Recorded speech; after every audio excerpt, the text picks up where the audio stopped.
संस्कृति नरं चैव नरोत्तमं देवीं सरस्वतीं व्यासं ततो जयमुदीरयेत् व्यासं वसिष्ठनप्तारं शक्तेः पौत्रमकल्मषं पराशरात्मजं वन्दे शुकतातं तपोनिधिं व्यासाय विष्णुरूपाय व्यासरूपाय विष्णवे नमो वै ब्रह्मनिधे वासिष्ठाय नमो நமः நம சர்வேபியः. மேற்படி யார் யார் என்னென்னவாக பிறந்தான்றதை அனுபவிப்போம். குருவம்சத்தில் ராஜாவா இருக்கக்கூடியவரே, தானவர்கள்ல சிறந்தவரான தீர்க்கஜிக்வ அப்படின்றவர் காசிராஜனா இந்த பூமியில பிறந்தார். அந்த சிம்ஹிகா அவனுடைய கர்ப்பத்திலிருந்து தோன்றிய அந்த அசுரன் சூரியனையும் சந்திரனையும் மறைத்தாரே, அவர் பின்னால கிரத அப்படின்ற ராஜாவா இருந்தார். தனாயுவனுடைய 4 பிள்ளைகள்ல மூத்தவராக இருக்கக்கூடிய விக்ஷர அப்படின்றவர் தான் பலசாலியான வசுமித்ர அப்படின்ற ராஜாவா இருந்தார். அவருடைய இளையவனான அசுரனான அவன் இந்த தேசத்துக்கே பாண்டிய ராஜாவா இருந்தார். அசுரர்கள்ல சிறந்தவராக இருக்கக்கூடியவன் வீர அப்படின்ற பெயரோட இருந்தானே, அவன் பின்னாள்ல பவுண்ட்ர மாத்சியக அப்படின்ற பெயரோட இருந்தான். அந்த ராஜா எவன் ஒருவன் விருத்ர அப்படின்ற பெயரோட இருந்தான், அவன் பின்னாள்ல ராஜரிஷியான மணிமான அப்படின்ற பெயரோட இருந்தார். அதன் பின்பு எந்த அசுரன் விருத்ராசுரனுடைய இளையவனாக இருந்தாரோ, குரோதஹந்த அப்படின்ற பெயர்ல அவர் பின்னாள்ல தண்ட அப்படின்ற ராஜாவா இருந்தார். எந்த அசுரன் குரோத வர்தனனா இருந்தாரோ அவர் தண்டதரனா இந்த பூமியில இருந்தார். ராஜாக்கள்ல சிறந்தவராய் திகழக்கூடியவரே, அசுர காலேயவனுடைய 8 பிள்ளைகளும் இந்த பூமியில பிறந்தா. உயர்ந்த பலசாலிகளான புலிக்கு நிகமான பலத்தை உடைய ராஜாக்களாக இருந்தான். அது 8 காலக்கே அசுரர்களுக்கு மத்தியில மூத்தவனான ஜெயத்சேனன் அப்படின்றவன் மகத நாட்டு அரசனானா. 2வதானவன் இந்திரன் அளவுக்கு பலசாலி இருக்கக்கூடியவன் அபராஜித ராஜாவா இருந்தான். 3வதான அந்த அசுரன் மகா பலசாலி, மகா தேஜஸ்வி, மகா மாயான் இருக்கக்கூடியவன் பின்னாள்ல பலசாலியான நிஷத அரசனாக மாறினான். 4வது அரசன் ராஜரிஷிகள்ல சிறந்தவரான ஸ்ரேணிமான அப்படின்றவனாக இருந்தார். பின்பு மகாசுரனான 5வது காலகேயன் மகௌஜ ராஜாவா இருந்தா. எதிரிகளை சுலபத்தில் அடக்கக்கூடியவராய் இருந்தா. உயர்ந்த புத்திமானாயும் மகாசுரனாயும் இருக்கக்கூடிய 6வது பிள்ளை ராஜரிஷிகள்ல சிறந்தவராய் அபீருவாக இந்த பூமியில் இருந்தார். 7வது பிள்ளை சுமத்ரசேன ராஜாவாய் இந்த பூமியில இருந்து எல்லா இடத்திலையும் அவர் தன்னுடைய ராஜ்யத்தை பரப்பினார். இந்த ராஜா சாஸ்திரங்களை எல்லாம் நன்கு அறிந்தவராய் இருந்தார். அதுக்கப்புறம் அரசரே, 8வது காலேயரா இருக்கக்கூடியவர் பிருஹத அப்படின்ற பேரோட இருந்தாரே, அவர் இந்த பூமியில பின்னாள்ல தர்மிஷ்டராக எல்லா ஜீவராசிகளுக்கும் நன்மை பயர்க்கக்கூடிய ராஜாவாக இருந்தார். மகாபலசாலியான தானவனான குக்ஷி அப்படின்றவர் பார்வதிய அப்படின்ற ராஜாவாக தங்கமலைக்கு நிகரான ஒரு தேஜஸை உடையவராக இருந்தார். மகாபலசாலியான மகாசுரனான ஸ்ரீமானான கிரதன அப்படின்ற ராஜா சூர்யாக்ஷ அப்படின்ற ராஜாவா இந்த பூமியில் இருந்தார். மகாசுரனாய் ஸ்ரீமானாய் இருக்கக்கூடிய ராஜாவான சூரிய அப்படின்றவர் இந்த பூமியில பின்னாள்ல பாக்லிகர்களுக்கு ராஜாவாய் தரத அப்படின்ற பேரோட இருந்தார். அரசரே, எத்தனையோ ராஜாக்கள் இந்த பூமியில அசுர வம்சத்திலிருந்து பிறந்து குரோத வம்ச அப்படின்ற ஒரு வம்சத்துல வாசம் பண்ணினா. அவளை பத்தி நான் ஏற்கனவே சொல்லியிருக்கேன். அவ மத்ரக, கர்ணவேஷ்ட, சித்தார்த்த, கீட்டக, சுவீர, சுபாஹு, மகாவீர, பாக்லிக, கிரத, விசித்திர, சுரத, ஸ்ரீமானான நீல, அதன் பின்பு சிரவாச, கௌரவ்ய, பூமிபால, தந்தவக்ர, துர்ஜய போன்ற தானவர்கள். பின்பு ருக்மி, நிருபசார்தூல ராஜாவான ஜனமேஜயன், ஆஷாட, வாயுவேக, பூரி தேஜஸ், ஏகலவ்ய, சுமித்ர, வாட்டதான, கோமுக, காரூஷக, அதன் பின்பு க்ஷேமதூர்த்தி, ஸ்ருதாயு, உத்வக, பிரத்சேன, அதன் பின்பு க்ஷேம, உக்ரதீர்த்த, கலிங்க நாட்டு மன்னனான குஹர, மதிமான, அப்புறம் ஈஸ்வர என்ற பெயரால் அறியப்பட்ட அரசன். இவ அத்தனை பேருமே ஸ்ரீமான்களாய், மகாபலசாலிகளாய், தேஜஸ்விகளாய், உயர்ந்த ராஜாக்களாய் இந்த பூமியில அசுர வம்சத்திலிருந்து பிறந்தா. இவாள்லாம் குரோத வம்சத்தை சேர்ந்தவர்கள். அந்த உயர்ந்த ராஜா காலநேமின் இருந்தாரே, அவர் தான் உக்ரசேனரனுடைய பிள்ளையான கம்சனாக பிறந்தார். கந்தர்வர்களுக்கு மத்தியில சிறந்த ராஜாவா இருக்கக்கூடியவர் இந்த பூமியில தேவகனாக பிறந்தார். இந்திரனுக்கு நிகரான தேஜஸை உடையவர். ஹே பரத வம்சத்தில் தோன்றிருக்கக்கூடியவரே, துரோணர் பரத்வாஜரனுடைய பிள்ளையாக இருந்தாரே, அவர் எந்த ஸ்திரீயினுடைய கர்ப்பத்திலிருந்தும் பிறக்கல, நேர பிரகஸ்பதி தேவரிஷியினுடைய அனுகிரகத்துல பிறந்தவர். ராஜாக்கள்ல சிறந்தவராய் திகழக்கூடியவரே, அவர் உயர்ந்த நற்செயல்களை செய்யக்கூடியவர். அதே நேரத்தில் எல்லா அஸ்திர சஸ்திர வித்யைகள்லையும் தேர்ச்சி பெற்றவர், பலசாலி, மகா தேஜஸுடையவர், வேதம் தனுர்வேதம் முதலிய வித்யைகள்ல தேர்ச்சி பெற்றவராயும் வேதத்தை நன்கு அறிந்தவர்களுக்கு மத்தியில சிறந்தவராயும் திகழக்கூடியவர், ஆச்சரியமான காரியங்களை செய்யக்கூடியவர், தன்னுடைய குலத்தை கண்டு கர்வப்படக்கூடியவர். பரத வம்சத்தில் தோன்றியவரே, ஹே ராஜா, அவருடைய பிள்ளை நாயக்கனாய், மகாபலசாலியாய், மகாவீரியனாய், கமலபத்ராட்சனாய் அஸ்வத்தாமா பிறந்தார்.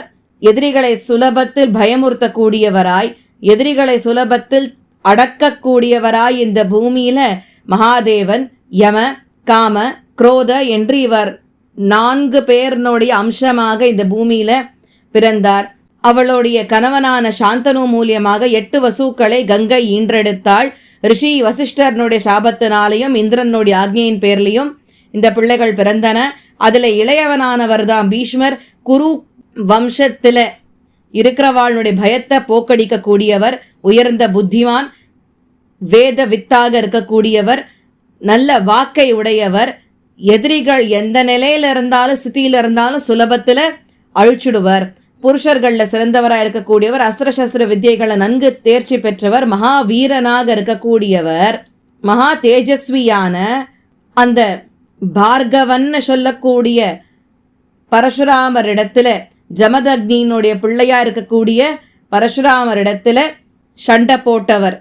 ஹே ராஜா, அந்த பிராமண ரிஷி இந்த பிரபஞ்சத்துல கிருபா என்ற பெயரால் அழைக்கப்படுகின்றாரே, அவர் சக்கல புருஷ லட்சணங்களும் நிரம்பி இருக்கக்கூடியவர், பிறந்தவர், ருத்ரகணங்களுடைய அம்சமாக பிறந்தவர். ஹே ராஜா, அந்த ராஜா பெரிய தேரோட்டியாக இருந்துண்டு எதிரிகளை எல்லாம் சுலபத்தில் வீழ்த்தக்கூடியவராய் சகுனி அப்படின்ற பெயரால் அழைக்கப்படுபவராய் இருந்தாரே, அவர்தான் துவாபரர். எவர் ஒருவர் சாத்தியகி என்ற பெயரால் விஷ்ணு வம்சத்து பெருமையை மேலோங்க செய்தவராய் எதிரிகளை சுலபத்தில் வீழ்த்தக்கூடியவராய் இருந்தாரே, அவர் தேவர்களான மருத்துக்கள் நோடி அம்சமாக பிறந்தார். அந்த ராஜரிஷி துருபத மகாராஜா நன்கு தனுர்வித்யை அறிந்தவர். அவர் அதே மருத்தர்களுடைய அம்சமாக பூமியில பிறந்தார். ஹே ராஜா, கிருத்தவர்ம அப்படின்றவர் மனுஷராஜர்கள்ல சிறந்தவராய் திகழக்கூடியவராச்சே, நிகரில்லாத செயல்களை செய்யக்கூடியவராச்சே, உத்தமமான க்ஷத்திரியர்களுக்குள்ள உத்தமராய் திகழக்கூடியவர். அப்படிப்பட்டவர் எதிரிகளை சுலபத்தில் வீழ்த்தக்கூடியவரும் அதே மருத்தர்களுடைய அம்சமாகத்தான் பிறந்தார். விராட்ட ராஜா மற்ற ராஜ்யங்களை சுலபத்தில் வீழ்த்தக்கூடியவரும் அதே மருத்துக்களுடைய அம்சமாகத்தான் பிறந்தார். அரிஷ்டவனுடைய பிள்ளையான ஹம்ச அப்படின்றவர் கந்தர்வர்களுக்கு ராஜாவா இருக்கக்கூடியவர், குருவம்சத்தை அதிகரிக்கணும் அப்படின்றதுக்காக பிறந்தவர். அதே நேரத்தில் அவர் இந்த பூமியில திருதராஷ்டிரராய் கிருஷ்ணத்வைபாயனருடைய பிள்ளையாக பிறந்தார். அவருக்கு நீண்ட புஜங்கள் இருக்கும், மகாபலசாலி, ஆனா கண்கள் இல்லாதவர். அவர் குருடனாக பிறந்ததற்கு காரணம் அவ அம்மாவனுடைய குற்றமும் ரிஷியினுடைய கோபமும் தான். அவருக்கு இளையவனானவர் மகாபலசாலி, மகாவீரனாய் இருக்கக்கூடிய பாண்டு, சத்தியத்துக்கும் தர்மத்திற்கும் பவித்திர தன்மைக்கும் கட்டுப்பட்டவர். இந்த பூமியில விதுரன் என்று அறியப்பட்டவரும் நற்குணம் மிக்க மனிதர்கள் அனைவரிலும் முதன்மையானவரும் நீதியின் தேவனாகவே விளங்கியவருமான அவர் சூரியனுடைய பிள்ளையாக இருக்கக்கூடியவனுடைய அம்சமாவார் என்று நீர் அறிந்து கொள்வீராக. அதன் பின்பு குரூர புத்தி, குரூர எண்ணங்களை உடைய துரியோதனன் குருவம்சத்தினுடைய யசஸை வேரோட அழிக்கிறதுக்குனே பிறந்தவன். ஹே ராஜன்னு, அவன்தான் இந்த பிரபஞ்சம் முழுக்க எல்லா ஜீவராசிகளும் அழியறதுக்கு காரணம், பிரபஞ்சமே அழிஞ்சு போறதுக்கும் காரணம். அவன் ஒருவன் தான் பேராசைக்கு இருப்பிடமா இருக்கக்கூடியவன். அழிவு என்னும் பெரிய தீயாய் இருக்கக்கூடியவனும். புலஸ்டர்னுடைய பிள்ளைகள் தான் இந்த பூமியில துரியோதனனுடைய உடன் பிறந்தவர்களாக பிறந்தார்கள். அவ 100 பேர். துஷாசனன், துர்முக, துஸ்ஸக முதலானவர்கள் எல்லாருமே அதீத கிரூரர்களா இருக்கக்கூடியவர்கள். அவ பேரெல்லாம் நான் இந்த இடத்துல சொல்லலை. அவ அத்தனை பேருமே துரியோதனனுடைய கிரூரமான எண்ணங்களுக்கு துணை போனவர்கள். ஹே பரத வம்சத்தில் உத்தமராய் திகழக்கூடியவரே, அவ அத்தனை பேருமே புலஸ்தியரனுடைய பிள்ளைகளாக இருந்தவர்கள். அவ ஒரு 100 பேருக்கு மேல இருந்தா. திருதராஷ்டிரருக்கு இன்னொரு பிள்ளை யுத்சுன்னு ஒரு வைஷ்யஸ்திரீ மூலியமாக பிறந்தார்னா ஜனமேஜயன் உடனே கேட்கிறார், சரி அவ பேரெல்லாம் சுவாமின் நீர் கண்டிப்பா சொல்லணும். யார் மூத்தவரோ அவர்கிட்டேருந்து ஆரம்பிச்சு எந்த வரிசையில் அவ பிறந்தாளோ அதே வரிசையில் சொல்லணும் அப்படின்னு. உடனே ஜனமேஜயன் கேட்டதற்காக வைஷம்பாயனர் சொல்ல ஆரம்பிக்கிறார். துரியோதன, யுயுத்ஸ, துஷாசன, துஸ்ஸக, துஷல, துர்முக, விவிங்ஷதி, விகர்ண, ஜலசந்த, சுலோச்சன, விந்த, அனுவிந்த, துர்தர்ஷ, சுபாஹு, துஷ்பிரதர்ஷன, துர்மர்ஷன, துர்முக, துஷ்கர்ண, கர்ண, சித்திர, உபசித்திர, சித்ராட்ச, சாரு, சித்ராங்கத, துர்மத, துஷ்பிரதர்ஷ, விவித்சு, விக்கட்ட, சாம, ஊர்ணநாப, பத்மநாப, நந்த, உபநந்த, சேனாபதி, சுஷேன, குண்டோதர, மகோதர, சித்திரபாஹு, சித்திரவர்ம, சுவர்மண, துர்விரோச்சன, அயோபாஹு, மகாபாஹு, சித்திரச்சாப, சுகுண்டல, பீமவேக, பீமபல, பாலகி, பீம விகர்ம, உக்ராயுத, பீமசர, கனகாயு, திருண்டாயுத, திருண்டவர்மன, திருண்டக்ஷேத்திர, சோமகீர்த்தி, அனுதர, ஜராசந்த, திருண்டசந்த, சத்யசந்த, சஹசிரவாக், உக்ரஸ்ரவ, உக்ரசேன, க்ஷேமமூர்த்தி, அபராஜித, பண்டிதக, விஷாலாட்ச, தூரதன, திருண்டஹஸ்த, சுஹஸ்த, வாதவேக, சுவர்ச்ச, ஆதித்யகேது, பக்வஷி, நாகதத்த, அனுயாயி, நிஷங்கி, கவச்சி, தண்டி, தண்டதர, தனுக்ரஹ, உக்ர, பீமரத, வீர, வீரபா, ஆலோலுப, அபய, ரௌத்ரகர்ம, திருண்டரத, ஆனதிருஷ்ய, குண்டபேதி, வீரவி, தீர்கலோச்சன, தீர்கபாஹு, மகாபாஹு, வியுதோரு, கனகாங்கத, குண்டஜ, சித்ரக. கூடவே அவருக்கு ஒரு பெண் துஷலான் இருந்தா. இவளை தாண்டி தான் மேலே சொன்ன இந்த 100 பேர். திருதராஷ்டிரருக்கு இன்னொரு பிள்ளை யுயுத்சு அப்படின்ற பேரில் ஒரு வைஷ்யஸ்திரீனுடைய கர்ப்பத்திலிருந்து தோன்றினான். அவனும் இந்த 100 பிள்ளைகளோட இன்னொரு பிள்ளையா இருக்கக்கூடியவனால, ஹே ராஜன்னு இப்படியாக உங்களுக்கு இந்த 100 பிள்ளைகள் பற்றியும் அதே நேரத்தில் அவருடைய பெண்ணை பற்றியும் சொன்னேன். இப்போ அவளுடைய இந்த பெயர்கள் அவாவாளுடைய பிறப்பு வரிசையில் நீர் கேட்டவாறு சொல்லப்பட்டது. இவ அத்தனை பேருமே நாயகர்களாய், மகாரதர்களாய், அதே நேரத்தில் சூரர்களாய் திகழக்கூடியவர்கள், வேதங்களை நன்கு அறிந்தவர்கள், ராஜ தர்மத்தில் நன்னா விஷயம் தெரிஞ்சவா. ஹே ராஜா, அவ அத்தனை பேருமே தற்காப்பு கலைகளை நன்கு அறிந்தவர்கள். அதே நேரத்தில் அவாவாளுடைய அழகுக்கு ஏற்ற மாதிரி அவாவாளு கல்யாணம் ஆச்சு. சரியான நேரம் வரும் பொழுது குருவம்சத்து ராஜா சகுனியினுடைய அறிவுரைக்கு ஏற்ப தன்னுடைய பெண்ணான துஷலாவை ஜெயத்ரதனு கல்யாணம் பண்ணி வச்சார், சிந்துக்களுக்கு ராஜாவை இருக்கக்கூடியவருக்கு. ஹே ராஜா, நீர் அறிவீராக, யுதிஷ்ட ராஜா தர்மர்னுடைய ஒரு அம்சமாகவும், பீமன் மருத்தனுடைய அம்சமாகவும், அர்ஜுன தேவதைகளுக்கெல்லாம் ராஜாவா இருக்கக்கூடிய இந்திரனுடைய அம்சமாகவும், நிகரில்லாத அழகை உடையவர்களாய் இந்த பூமியில நகுலன் சகாதேவன் பிறந்தாரே, அவர் 2 பேருமே அஸ்வினி குமாரர்களுடைய அம்சமாகவும் பிறந்தார். வர்ச்ச என்ற பெயரோடு அழைக்கப்படுகின்றானே, அவன் சோமாவனுடைய பிள்ளையா இருக்கக்கூடியவன். பின்னால அர்ஜுனனுக்கு பிள்ளையா அற்புத காரியங்களை செய்யக்கூடியவனான அபிமன்யுவாக பிறந்தார். ஹே அரசரே, இவர் இப்படி பிறப்பதற்கு முன்னாடி, இவர் இந்த பூமியில இப்படி பிறப்பதற்கு முன்னாடி சோமன் தேவதைகளிடத்துல சொன்னாரா, என்னால என்னுடைய பிள்ளைய பிரிஞ்சு ரொம்ப நாள் இருக்க முடியாது, பிராணனை காட்டிலும் அவன் எனக்கு பிரியமானவன், அதனால இந்த உடன்படியை வச்சுண்டு இந்த உடன்படியை மீறாதைக்கு அந்த பிள்ளையானது பிறக்கட்டும்னா, அதே நேரத்தில் இந்த தேவதைகளுக்காக அசுரர்களை அழிக்கக்கூடிய அந்த காரியத்தில் அவன் ஈடுபடுவானாக. வர்ச்சன் இந்த இடத்த விட்டு போட்டோம், ரொம்ப நாளைக்கு பூமியில் இருக்கக்கூடாது. நர இந்திரனோட பிள்ளையாக பிறப்பான். அவனுக்கு நாராயணன் சகாவாக இருப்பான். இவன் இந்த பூமியில மிகவும் பலசாலியான அர்ஜுனனாக பாண்டவனுடைய பிள்ளையாக திகழ்வான். என் பிள்ளை அவனுக்கு பிள்ளையாயிருந்து அவனுடைய பால்யத்திலேயே உயர்ந்த தேரோட்டியாய் இருப்பான்.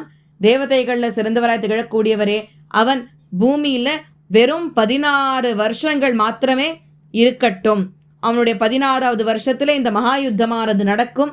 அதில் உம்முடைய அம்சங்களாக வந்த அத்தனை நாயக்கர்களும் எதிரில் இருக்கிறவா அத்தனை பேரையுமே வீழ்த்திடுவர்.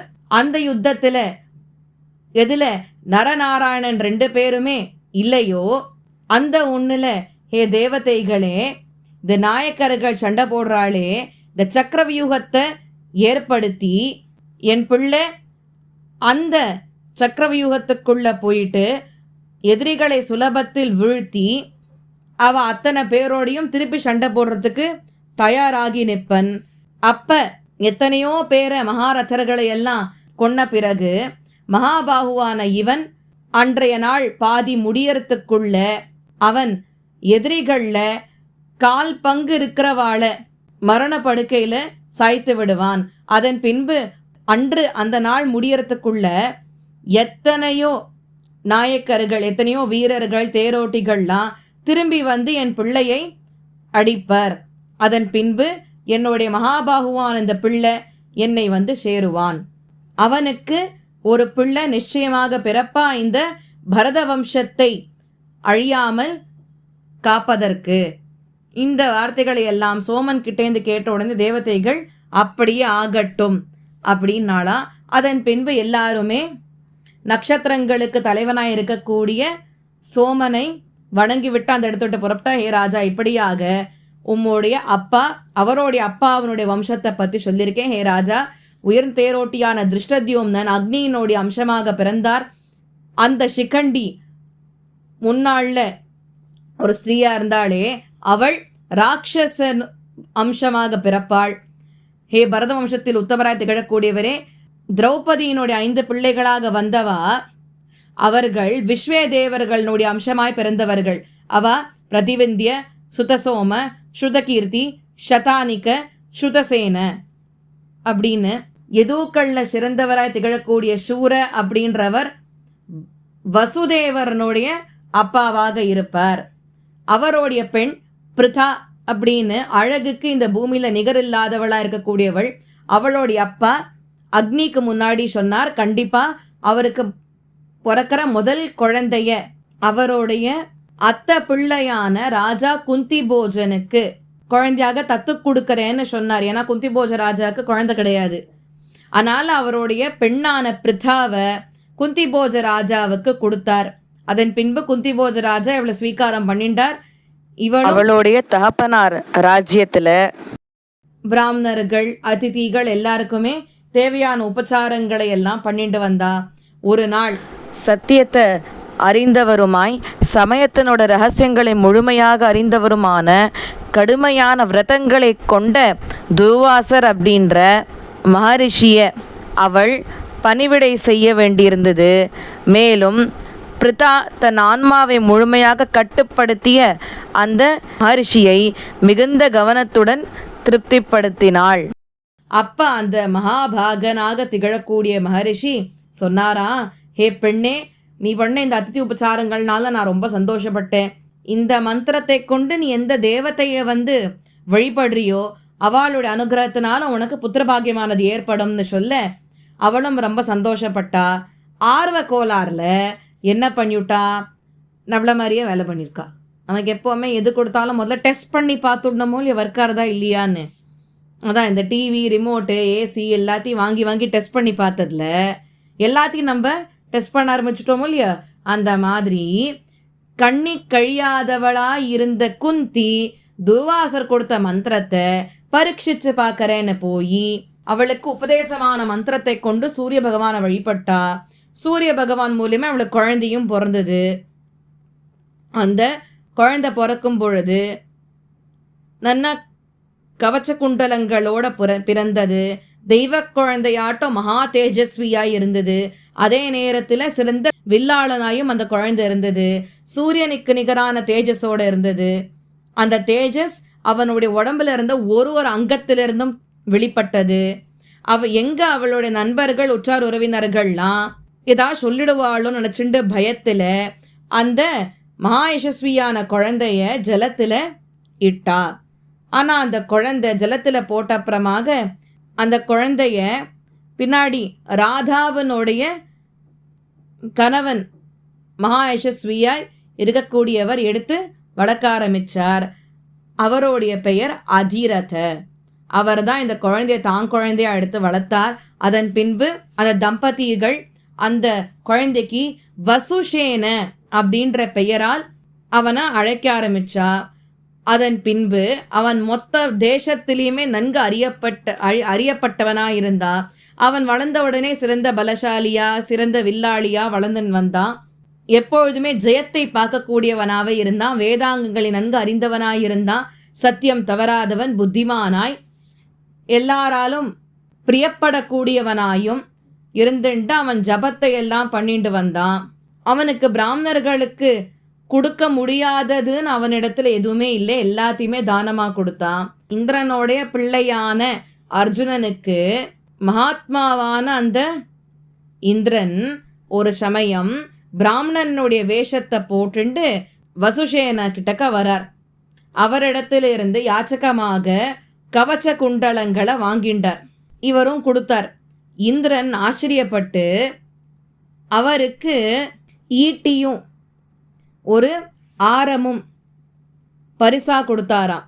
கொடுத்துட்டு தேவர்கள், அசுரர்கள், கந்தர்வர்கள், ராட்சசர்கள், உரகர்கள் இல்லை மனுஷர்கள் யாரா வேணா இருக்கட்டும், ஹே நாயக்கனே, வீரனே, யாரை கொண்டு நீ இந்த ஆயுதத்தால் அடிக்கின்றாயோ கண்டிப்பாக அவா செத்து போயிடுவா அப்படின்னு. அதனால் முதல்ல அவனுக்கு இருந்த பெயர் வசுஷேன அப்படின்றது. ஆனால் அவர் பண்ண இந்த உயர்ந்த காரியங்களுக்காக அவரை கர்ணன் அப்படின்னு அழைக்க ஆரம்பித்தா. அப்படிப்பட்ட மகா யசஸ்வியான அந்த நாயக்கன் அவருடைய கவச்சங்களை எல்லாம் கழட்டி கொடுத்தார். இவர் யாச்சகமாக கேட்டாரேன்னுட்டு. அப்படிப்பட்டவர் பிருத்தாவனுடைய மூத்த மகனாய் இருக்கக்கூடியவர் கர்ணன் என்ற பெயரோடு இருக்காரே, அவருடைய பெருமைகளை தான் இத்தனை நாழி நீர் கேட்டீர். அதன் பின்பு ராஜாக்களில் சிறந்தவராய் திகழக்கூடியவரே, அவர் அந்த சூத்த குலத்திலேயே வளர்ந்துட்டு வந்தார். கர்ண ராஜாக்களில் சிறந்தவராக இருக்கக்கூடியவர், எல்லா அஸ்திர சஸ்திர வித்தியைகளையும் நன்கு அறிந்தவர், எதிரிகளை சுலபத்தில் வீழ்த்தக்கூடியவர், துரியோதனனுக்கு நண்பனாயும் அதே நேரத்தில் நல்ல விஷயங்களை அவனுக்கு சொல்லிக் கொடுக்கக்கூடிய ஒரு நல்ல கவுன்சிலராயும் இருந்தான். நீர் அறிவீராக ஹே ராஜா, இவன் சூரியனுடைய ஒரு அம்சமாக பிறந்தவன். தேவர்களுக்கெல்லாம் தேவனாக இருக்கக்கூடிய அந்த மகாத்மா யார் ஒருவனுடைய பெயர் நாராயணனோ வாசுதேவனோ, அவர் இந்த பிரபஞ்சத்தில் மனிதர்களுக்கு அவதரித்தார். பலதேவன் சேஷத்தனுடைய அம்சமாய் பிறந்தார்.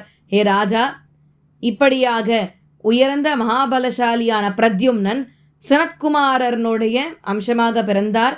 இந்த இடத்துல எத்தனையோ ஸ்வர்க்கவாசிகள்லாம் மனுஷ அவதாரங்களாக இந்த பூமியில் பிறந்தா. வசுதேவரனுடைய வம்சத்தில் இப்படியாக பெருமைகள் வந்து சேர்ந்தது.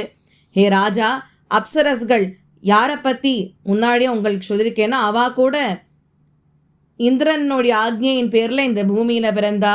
ஹே அரசரே, 16,000 அப்சரஸ்களுடைய அம்சங்களாக இந்த பூமியில் பிறந்தவர்கள் தான் வாசுதேவரனுடைய மனைவிகளாக வந்தா. லக்ஷ்மியினுடைய அம்சமாக இருக்கக்கூடியவள் இந்த பூமியில் எம்பெருமான் மேலே அவளுக்கு இருந்த அபரிமிதமான காதல்னால அவளும் அவதரித்தாள். அவள் பீஷ்மக வம்சத்தில் உயர்ந்த தேஜஸ்வியாக ருக்மிணி அப்படின்ற கன்னிகையாக அவதரித்தாள். திரௌபதி சச்சிதேவியினுடைய அம்சமாக துருபத மகாராஜாவுடைய வம்சத்தில் யாகசாலையிலேருந்து பிறந்தாள். அவள் எப்படி இருந்தாலும் ரொம்ப உயர்ந்தவளும் இல்லையா, ரொம்ப குள்ளமும் இல்லையா. அவள் நீலோத்பல அப்படின்னு சொல்லக்கூடிய நீலவர்ணத்து தாமரையினுடைய வாசனை தாங்கிக் கொண்டிருக்கக்கூடியவளாக இருந்தாளாம். அவளுடைய கண்கள் தாமரை இதழ்கள் போல இருந்துதான். அழகா ரவுண்டா வெள்ளை வெள்ளைன்னு இருக்கக்கூடிய தொடைகளையும் ரொம்ப அடர்த்தியான கருமையான சுருள் முடியையும் கொண்டவளாய் இருந்தா. அவளுக்கு எல்லா ஸ்திரீ லட்சணங்களும் சம்பூர்ணமாய் நிரம்பி இருந்துதான். வைடூரியமாட்டம் ஒரு வர்ணத்தை உடையவளாக இருந்தாளாம். 5 ராஜாக்களுடைய ஹிருதயத்தை வென்றவளாயிருந்தா. சித்தி திருதி இவா 2 பேருமே இவ 5 பேருனுடைய தாய்மார்களாக மாறினா. அவ தான் குந்தி மாதிரி. அதன் பின்பு ஆச்சா, மதி அப்படின்ற தேவதை தான் சுபல மன்னனுடைய பெண்ணாக பிறந்தார். ஹே ராஜா, இப்படியாக உமக்கு தேவர்கள், அசுரர்கள், கந்தர்வர்கள், அப்சரஸ்கள், ராட்சசர்களுடைய பிறப்பு எந்தெந்த அம்சமாக யாரெல்லாம் பிறந்தா, எப்படி அவ அஜாத்த சத்ருக்களாக இருந்தா அப்படின்றத சொன்னேன். இப்படி உயர்ந்த மகாத்மாக்களாக இருந்தவர்கள் யது வம்சத்திலையும் பிறந்தா, யாரெல்லாம் பிராமணர்கள், சத்திரியர்கள், வைஷ்யர்களாக இருந்தாலும் அவளை பற்றின அவளுடைய அம்சங்கள் என்னென்னன்றதையும் சொன்னேன். இந்த அம்சாவதரணம் எல்லா விதமான இந்த தனம், புகழ், ஆயுஷ், அதன் பின்பு வெற்றியை சரியான மனஸ்திதியோட உட்காந்து கேட்குறவாளுக்கு ஈட்டி தரக்கூடியது. எவன் ஒருவன் நல்ல விஷயம் தெரிந்தவனாய் இருந்துண்டு சிருஷ்டி, பிரளயம், ரக்ஷணம்னு முதலிய விஷயங்களுடைய ரகசியங்களையும் அறிந்தவனாயிருந்து அவன் தேவர்கள், அசுரர்கள், கந்தர்வர்கள் முதலானவர்களுடைய இந்த அம்சாவதரண விஷயத்தை கேட்கின்றானோ அவனுக்கு எவ்வளோ பெரிய துக்கம் வந்தாலும் அது பாதிப்பை ஏற்படுத்தாது. அவனுக்கு டிப்ரெஷன்ற ஒரு விஷயம் நடக்கவே நடக்காது. இதோட அம்சாவதரண பருவம் பூர்த்தி அடையிறது.